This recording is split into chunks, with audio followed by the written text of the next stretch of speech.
Il y a quelques jours, j'ai reçu ce message-là d'une personne qui m'a dit que c'était facile de perdre du poids, qu'il fallait juste, c'était juste une question de manger un peu moins et puis de bouger plus.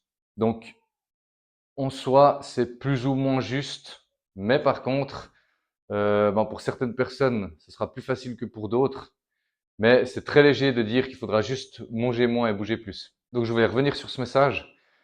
Petit rappel, pour perdre de la masse grasse, perdre du poids, tu seras obligé de mettre un déficit calorique en place. Ça, c'est de toute façon la règle de base. Après, quand tu auras démarré ta perte de poids, il y a plusieurs petites complications qui vont venir s'implémenter, si tu veux, dans le processus. Déjà, est-ce que tu sais comment faire ton déficit calorique?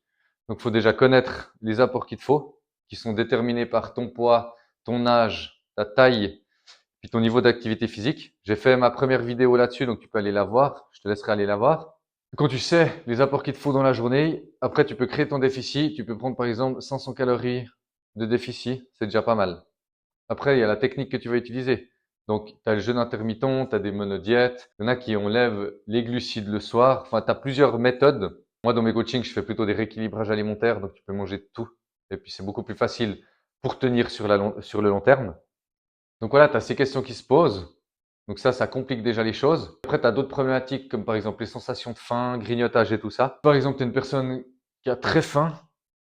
Il faudra choisir des aliments à indice de satiété élevé, que tu puisses manger des gros volumes avec peu de calories, puis qui te calent bien. Donc le choix des aliments, ça sera aussi super important dans ta perte de gras. Ensuite, il se peut que dans ce processus de perte de gras, au début, quand tu mets un petit peu d'activité physique alors que tu n'en avais pas, que tu commences à gérer un peu ton alimentation, tu calmes un peu le sucre, enfin tu réduis un peu le sucre pardon, etc. Tu perds assez rapidement, mais après tu peux arriver à une certaine stabilité. Et puis c'est là aussi le piège, c'est que tu vas te dire, ok, ça fonctionne plus pour moi, cette méthode elle va pas, enfin elle fonctionne plus. Puis du coup, qu'est-ce que tu vas faire? Tu vas te tourner sur d'autres méthodes, comme par exemple le jeûne intermittent et tout ça. Et en fait, ça c'est le piège, c'est que tu vas changer de méthode alors que la méthode que tu utilisais, elle fonctionnait. C'est juste que tu as des paliers des fois. Et puis, il faut que tu puisses descendre encore ces paliers. Peut-être que ton corps est fatigué. C'est à ce moment-là qu'il faudra faire une remontée à ta maintenance. Donc, par exemple, si tu fais ton déficit à 1800 et puis que tu as une maintenance à peu près à 2200, il faudra remonter à 2200 sur une semaine.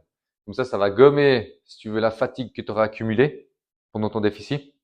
Puis après cette semaine-ci, tu pourras redescendre en déficit et puis creuser et puis redescendre en dessous de ce palier. C'est pour dire qu'il y a plein de petites spécificités à gérer dans cette perte de poids.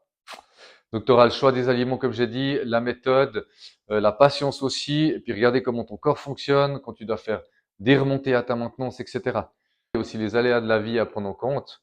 Donc voilà, c'est pas toujours évident. Surtout, par exemple, si tu manges à l'extérieur, que tu n'es pas chez toi, tu dois aussi pouvoir gérer ça. Aussi gérer tous les à côté, parce que quand tu es en déficit calorique, ça veut dire que tu dois aussi créer des équilibres dans la journée. Et ça, c'est ce que je dis aussi dans mes suivis à mes coachés. C'est qu'il faut créer aussi des équilibres pour pas que tu te retrouves à 16 heures avec plus que 300 calories, puis tu sais que tu as un anniversaire ou autre, et puis que tu vas exploser. Ici, sur plusieurs jours, tu dépasses, tu remontes à ta maintenance ou tu dépasses ta maintenance, en fait, ça va éliminer, si tu veux, tout le déficit que tu auras fait dans la semaine. Donc ça, c'est aussi des trucs à gérer. Parce que sinon, tu te retrouveras toujours à une maintenance, tu vas pas perdre de poids, puis tu vas pas en prendre non plus. Mais du coup, ta balance, elle bouge pas, puis tu perds pas de gras, quoi.